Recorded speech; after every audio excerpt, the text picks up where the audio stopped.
The fluorescent lights of Murphy's bar flickered as Officer Tom Sanders leaned back in his worn leather booth, his police badge catching the dim light. Four other officers huddled around the table, their uniforms creating a wall of blue in the corner of the establishment. The afternoon crowd was thin, perfect for their kind of conversation. "Look at these numbers," Sanders said, sliding his phone across the sticky table. "Department wants more arrests this quarter." Chief's breathing down everyone's neck. He took a long sip of his beer, his eyes cold and calculating. Officer Martinez shifted uncomfortably. "We've been monitoring that high school area. Lots of potential targets." He chose his words carefully, but everyone knew what he meant. "That tall kid with the orange backpack," Sanders said, pulling up a grainy photo on his phone. "Seen him around the basketball court. Clean record so far, but that's about to change." His laugh was hollow, echoing off the bar's walls. Across town, at Lincoln High's outdoor basketball court, Alex Brown's sneakers squeaked against the pavement as he practiced his three-pointers. Sweat dripped down his face despite the cool afternoon air. The court was his sanctuary, the one place where nothing else mattered except the arc of the ball and the swish of the net. A group of students walked past, their whispers carrying across the court. "Doesn't matter how good he is," one of them said, loud enough for Alex to hear. "They'll never give him a real shot." Alex's jaw tightened, but he kept shooting. Each basket was one step closer to his dream of a college scholarship. Back at Murphy's, Sanders laid out his plan. "We've got the package ready," he said, patting his jacket pocket. "Just need to time it right. Kid takes the same route home every day after practice. Past the convenience store, down Mason Street, cuts through the park. What if he fights back?" Officer Rodriguez asked, his rookie status showing in his nervous tone. Sanders' face hardened. "Then we'll have even more to charge him with, won't we?" The other officers nodded, except Martinez, who stared into his glass. Later that afternoon, Sanders and his unit positioned themselves strategically along Alex's route home. They watched as he left practice, his orange backpack slung over one shoulder, basketball tucked under his arm. He walked with the confidence of youth, unaware of the trap being set. "Target approaching checkpoint 1, Sanders whispered into his radio.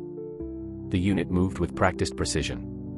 While Alex stopped at the convenience store for his usual post-practice drink, Officer Rodriguez created a distraction at the counter. In those brief moments, Sanders slipped behind Alex and made a quick movement toward his backpack. "Package secured," Sanders muttered, stepping back into the shadows.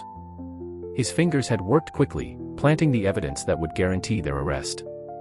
The other officers maintained their positions, trying to look casual as Alex emerged from the store. "Now we wait," Sanders said, a smirk playing across his face. "Give him time to walk into it. Make it look natural." He watched Alex continue down Mason Street, completely unaware that his life was about to change forever.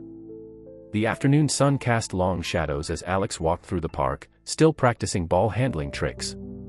Behind him, Sanders gave the signal. The trap was set, and there was no turning back. None of them knew that this routine arrest was about to unleash a chain of events that would shake their city to its core. In the distance, the first police siren began to wail. The police cruisers converged on Alex with practiced precision, their tires screeching against the pavement as they boxed him in from 3 directions.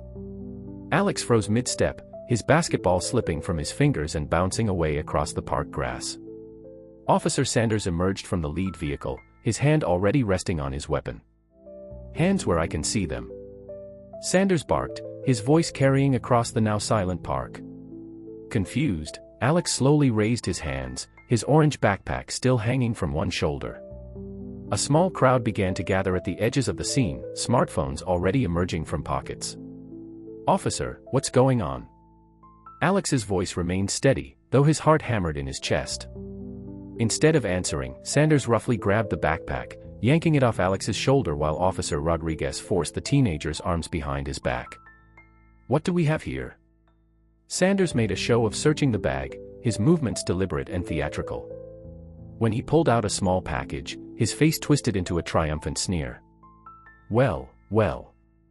Looks like we've got ourselves a dealer." Alex's eyes widened in genuine shock. "That's not mine.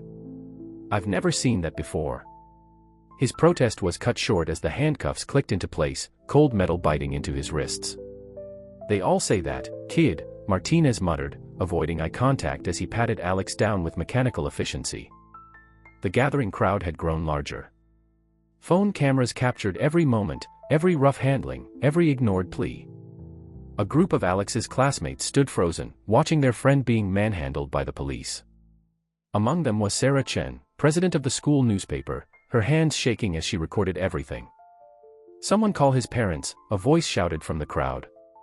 Sanders ignored them, focusing on reciting the Miranda rights with exaggerated clarity, playing to his audience of fellow officers. "I know my rights," Alex said, his voice stronger now despite the fear coursing through him. "This is a mistake. Those drugs aren't mine." A bead of sweat rolled down his temple as the reality of the situation began to sink in.